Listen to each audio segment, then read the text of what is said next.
Varicose veins తో బాధపడుతున్నారా? భారతదేశంలోనే బెస్ట్ ట్రీట్మెంట్ అందించే ఏకైక హాస్పిటల్ ఏవిస్. నమస్తే రమగారు. నమస్తే జయ. రమగారు, ఛత్రపతి శివాజీ ఈయన గురించి మనం ఒక 2 స్టోరీలు చెప్పినట్లున్నారు మీరు. స్టార్టింగ్ చాలా రోజులు అయిపోతుంది. నా ఫేవరెట్ స్టోరీస్ అదే. శివాజీ అంటుంటేనే నీ మొహం మంచి లైట్ వస్తుంటుంది. ఎందుకంటే అమ్మని చాలా ఇష్టపడతారు. అమ్మ మాటకి ఆయన జవదాటరు. అందుకని సో శివాజీ గారివి ఎన్నో స్టోరీస్ ఉంటే చెప్పండి అమ్మగారు. ఇవాళ చిన్నప్పుడు మా హిందీ మాస్టర్ చెప్తుండేవారు, ఒక హిందీ లెసన్లో ఉందేమో మరి, ఏదో ఒక సింహగఢ్ అనే కోట కోసం ట్రై చేస్తే గఢ్ ఆయా లేకిన్ సింహ గయా అని అన్నారు శివాజీ అని. ఇప్పుడు అంతసేపు అది చెప్తుండేవారు అనమాట కథ. ఆ కథ చెప్దాం ఇవాళ. ఇది ఇప్పుడు శివాజీ కాలన్నాడు. మొఘల్ రాజవంశాల పరిపాలన నడిచేది భారతదేశంలో. ఔరంగజేబు ఉన్నాడు అప్పుడు. అతను పరమత సహనం కలిగిన వాడు కాదు. ఔరంగజేబుకి ముందున్న మొఘల్ పాలకుల్లో పరమత సహనం ఉన్న వాళ్ళు ఉన్నారు. కింగ్స్ అక్బర్ అని, బాబర్ అని, వీళ్ళంతా కొంత పరమత సహనం కలిగి ఉన్నారు. అంటే భారతదేశంలో ఉన్నాం, ఈ దేశంలో ఉన్నాం, దీన్ని గౌరవించాలి, మిగిలిన జాతుల మతాలని గౌరవించాలనే ఉద్దేశం కలిగి ఉండేవాడు. ఔరంగజేబు చాలా ఏమనాలంటే ఇస్లాం పక్షపాతిగా ఉండేవాడు. అతను హిందూ రాజ్యాల్ని ఉక్కుపాదంతో అణచడానికి ప్రయత్నం చేసేవాడు. ఎంత ట్రై చేసినా మరాఠా సామ్రాజ్యాన్ని అతను సాధించలేకపోయాడు. చాలా ప్రయత్నం చేశాడు. అయితే ఈ మరాఠాకి దగ్గరలో ఉన్న సింహగఢ్ అనే ఒక కోట అతని కింద ఉండేది. అతను అప్పుడు ఏం చేసేవాడంటే, ఉదయ్ సింహుడు అనే ఒక ఇతని రాజపుత్రుడిని ఆ సింహగఢ్ కోటకి కాపలాదారుగా, అంటే ఏమంటారు మనం కోటలకి కాపలాలు ఉన్నాను కాదు, ఆ వారి అధీనంలో ఉండేదన్నమాట. అతను రక్షించేవాడు ఆ కోటని. అయితే ఏమైందట, దూరం కొంచెం కానీ కనపడుతుంది. ఈ కోట మీద బురుజు మీదకి ఎక్కితే ఆ కోట కనపడుతుంది అనమాట. ఒకనాడు జిజియాబాయి, ఈ మన శివాజీ గారి తల్లి, ఆవిడ ప్రతాప్గఢ్లో ఉండేవారు. ప్రతాప్గఢ్లో ఒకనాడు సాయంకాలం కొద్దిగా ఏకాంతంగా ఆవిడలా మేడ మీద నుంచి చూస్తూ ఉంటే దూరంగా సింహగఢం కనపడుతోంది. ఆవిడకి కనపడుతుంటే ఆవిడకి ఒక రకంగా కష్టంగా ఉందన్నమాట లోపల. ఇంత జయించగలిగిన కొడుకు దాన్ని ఎందుకు వదిలిపెట్టాలి? సింహగఢ్ని ఖచ్చితంగా అక్కడున్న మొఘలాయి సామ్రాజ్యం తాలూకు పతాకం తీసేసి మరాఠా సామ్రాజ్యపు పతాకం దాని మీద ఎగరాలని అనిపించింది ఆవిడకి. సాయంకాలం కాస్త చీకటి పడి ఆలోచించుకున్నాక మర్నాడు ఏం చేసేట, కొడుకుని రమ్మన్నారు, శివాజీని రమ్మన్నారు. నన్ను చూడడానికి రమ్మంటే, ఇప్పుడు ఆయన రాజు కదా, రకరకాల పనులలో ఉంటాడు. సాయంకాలం వచ్చాడు. అమ్మ ఏమిటి కబురు చేసావు, ఎలా ఉన్నావు ఏమిటి అడిగాడు. తోచట్లేదు, మన ఇద్దరం కలిసి ఒక ఎత్తేద్దాం, ఒక చదరంగం ఆడదాను రా అని పిలిచింది. శివాజీకి ఆశ్చర్యం వేసింది. అమ్మకి బోల్డ్ పనులు ఉంటాయి, ఆవిడ రామాయణం చదువుకుంటూ ఉంటుంది. సడన్గా ఈ చదరంగం ఆడడానికి ఎందుకు పిలిచింది? చిన్నప్పుడు ఆడే ఆట, ఈ మధ్యకాలంలో వాళ్ళిద్దరు ఎప్పుడు ఆడల. సరేనన్నాడు. ఇద్దరు కలిసి ఆడారు. ఆడితే ఏదైనా పందెం పెట్టుకుందాం శివ అని అడిగిందట ఆవిడ. నువ్వు ఏది అడిగితే అది ఇస్తానమ్మా అన్నాడు. పందెం ఎందుకు, నేను చెప్పింది నువ్వు చేదుగా, నువ్వు చెప్పింది నేను చేస్తాను, సరిపోతుంది కదా అంటే సరే. ఇద్దరు ఆడారు. జిజియాబాయి గెలిచింది ఆట, తల్లి గెలిచింది. శివాజీకి చదరంగం నేర్పించింది తల్లి. ఆవిడ గట్టిగా ఉండడానికి అవకాశం ఉంది కదా, స్ట్రాంగ్ ప్లేయర్ ఆవిడ. ఈ ఆడారు, ఆవిడ గెలిచింది. గెలిస్తే ఆవిడ ఏమంది, మరి ఓడిపోయావు శివ, నాకు కావాల్సింది ఇవ్వమంటే ఆయనకి ఆశ్చర్యం. నీకేం కావాలమ్మా, నీకేం కావాలంటే అది ఇస్తానంటే ఆవిడ చేయి చూపిస్తా, సింహగఢ కావాలి నాకు. అమ్మా అది ఉదయ్ సింహుడి చేతిలో ఉంది, మనం పట్టుకోలేము, మన వల్ల కాదు అంటే నువ్వు ఏం చేస్తావో నాకు తెలియదు, అక్కడ మరాఠా పతాకం ఎగరాలి. సింహగఢ్ కాదు, దాన్ని తాతున్నా సరే ఖచ్చితంగా శివాజీ చేయగలడు, నువ్వు నాకు మాట ఇచ్చావు, నాకు అది కావాలి అని చెప్పింది. చెప్పేసరికల్లా ఇప్పుడు ఆ సింహగడ్డిని ఆవిడ ఏం చేసుకుంటుంది తల్లి? ఏం చేసుకోదు, మరాఠా సామ్రాజ్యపు ఎల్లల్ని విస్తరింప చేయాలన్న కోరిక అంతే. తన కొడుకు ఇంకా గొప్పవాడవ్వాలని ఆవిడ ఉద్దేశం. సరే ఇతను ఏం చేశాడు, సాయంకాలం వెంటనే వెళ్ళిపోవటం ఏమిటి, కిందకి దిగి వెళ్ళిపోయాడు. సభను పిలిచాడు.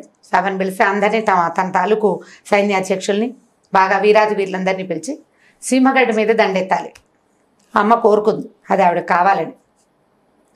ఎవరు చేస్తారు ఈ పని, ఎవరు చేయగలరు అంటే వాళ్ళల్లో వాళ్ళు మాట్లాడుకుని వాళ్ళు ఏం చెప్పారంటే, తానాజీ అయితే చేయగలడు. తానాజీ అతని కొడుకు పెళ్లి వివాహ వేడుకలకి ఎక్కడికో వెళ్ళున్నాడు. ఆయన కొడుకు పెళ్లి, తానాజీని పిలవండి అన్నాడు. అసలు తానాజీ ఎవరు? ఈయన దగ్గరున్న సైన్యాధ్యక్షుల్లో తానాజీ ఒక ఆయన. ఈయన చాలా గట్టి స్ట్రాంగ్ పర్సనాలిటీ. ఆయన తానాజీని పిలవమన్నారు. అనేసరికల్లా వీళ్ళు ఏం చేశారు, ఈ వెంటనే కబురు చేశారు. ఈ మర్నాడు పొద్దుటి పెళ్లి బహుశా ఇప్పుడు మాట్లాడుకున్నారు, ఈ ఉత్తరం కాగితమో మనిషో వెళ్ళాలి కదా, సరిగ్గా పెళ్లి జరగబోతున్న టైంకి వచ్చింది కబురు. రాగానే పెళ్లి కన్యాదాతలు అన్నారు, ఈ పెళ్లి కాస్త అయిపోనివ్వండి వెళ్తురు కానంటే, కబురు వచ్చిన మరుక్షణం నేను బయలుదేరాలి, ఇక్కడ అచ్చాపుచ్చ తీసుకుని తాపిగా పెళ్లిళ్ళు చేసుకుని కుదరదు, వచ్చింది అంటే కబురు వెళ్ళిపోవాల్సింది అని పెళ్లి పందిరి వదిలిపెట్టేసి ఆయన వచ్చేసాడు. వచ్చేసరికల్లా వచ్చాక ఈయన ఏం చెప్పాడంటే, సింహగడ్డని మనం స్వాధీనం చేసుకోవాలి, దీనికి ఏం చేస్తావో చెయ్యి అంటే నేను చేస్తానన్నాడు. చేయగలను, ప్రాణం పోయినా సరే సింహగడ్డని తీసుకొస్తాను అని ఆయన గట్టిగా చెప్పాడు. అంతా బయలుదేరిపోయారు సింహగడ్డ మీద. వాళ్ళు అదేంటంటే డైరెక్ట్ అటాక్ ఇచ్చే పరిస్థితి కాదు. అటాక్ ఇస్తే అక్కడ ఉన్నది ఎవరు, మొఘలాయిలతో పాటు రాజపుత్రులు కూడా ఉన్నారు. వాళ్ళు చాలా స్ట్రాంగ్, మరాఠా వాళ్ళకంటే వీళ్ళు స్ట్రాంగ్. ఎందుకంటే ఆ పరిస్థితులు వాళ్ళ అక్కడున్న పరిస్థితిని బట్టి వీళ్ళకంటే ఎక్కువ సైన్యం అక్కడ ఉంది.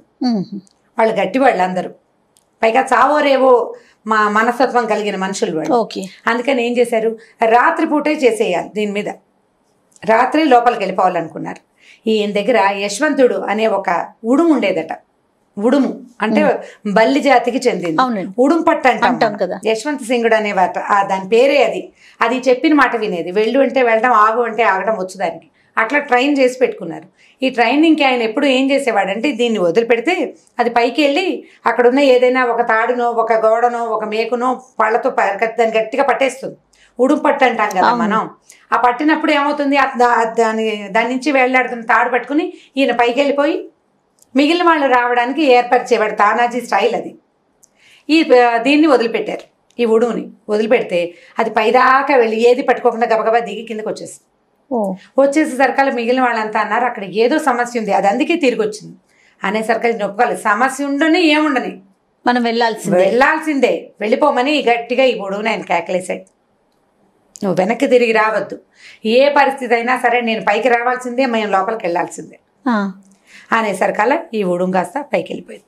ఈసారి దానికి అర్థమైంది, ఈ యజమాని ఏం చెప్తున్నాడో వింటుంది అంతేనమాట. అంతకుముందు అక్కడ పహరా వాళ్ళు తిరుగుతున్నారు, మనుషులు చాలా మంది ఉన్నారు. ఆ సంకేతానికి అది వెనక్కి తిరిగి వచ్చింది, అది చెప్పడం కోసం. ఇప్పుడు కుదరదని చెప్పింది దాని ఉద్దేశం, కానీ ఈయన ఒప్పుకోలేదు. ఈ రాత్రే దండయాత్ర చేసేసేయాలి, వాళ్ళ మీదకి వెళ్ళి పడిపోవాలి మనం. దాంతో ఈ మళ్ళీ ఉడుముని ఎక్కించారు. అది పైకి వెళ్ళింది, కోట గోడ మీద పైన ఏవో చిన్న చిన్న మేకులు లాంటివి ఏవో ఉంటే వాటిని పట్టేసుకుంది. ఈయన పైకి వెళ్ళిపోయాడు. వెంటనే పైనుంచి అన్ని పక్కల నుంచి కొన్ని తాళ్లను వదిలిపెట్టి ఒక 6-7 చొప్పున గబగబగబా మొత్తం జనం అంతా పైకి చేరిపోయారు. ఈ పహరా వాళ్ళు ముందే ఈ ఉడుము వచ్చిన శబ్దాన్ని కనిపెట్టి ఆల్రెడీ వాళ్ళు కొంతమంది తయారయ్యారు అక్కడ. ఇక భీకరంగా పోరు జరిగింది, చాలా యుద్ధం, చాలా పెద్ద యుద్ధం. అయితే ఈ ముందు వచ్చేసిన జనాల్లోకి వీళ్ళకి ఈ పెళ్లి దగ్గర నుంచి కూడా కొంత గుంపు వచ్చింది సహాయం.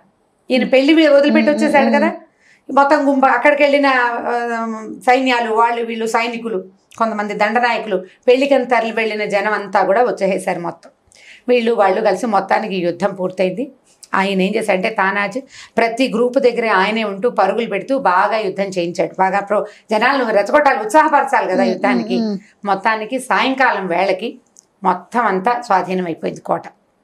ఈయనకి మాత్రం విపరీతంగా కత్తిపోట్లు దెబ్బలు తగిలినాయి. తానాజీకి బాగా కత్తిపోట్లు తగిలినాయి, పడిపోయాడు. పడిపోతే ఆయన, నన్ను శివాజీ మహారాజ్ దగ్గరికి చేర్చండి, నేను ఎక్కువసేపు బతకను, నాకు అయిపోయేలాగా ఉన్నానని అన్నట్ట. అంటే శివాజీయే వస్తున్నారు, మహారాజే ఇక్కడికి వస్తున్నారని ఒక వాయిస్ వినపడింది. ఆ గొంతు ఆయన కొడుకుది. ఆయన కళ్ళు విప్పి చూసి, ఒరే నాయన నువ్వు పెళ్లి వదిలిపెట్టి వచ్చేసావంటే మరాఠా సామ్రాజ్యం అంతా చచ్చిపోవడానికి ఇక్కడికి సిద్ధంగా ఉంటే నేను పెళ్లి చేసుకుంటానా? పెళ్లి చేసుకుంటే ఎట్లా? అదేదో చూడాలని నేను కూడా వచ్చేసాను, ఇక్కడిది తేలేకే పెళ్లి.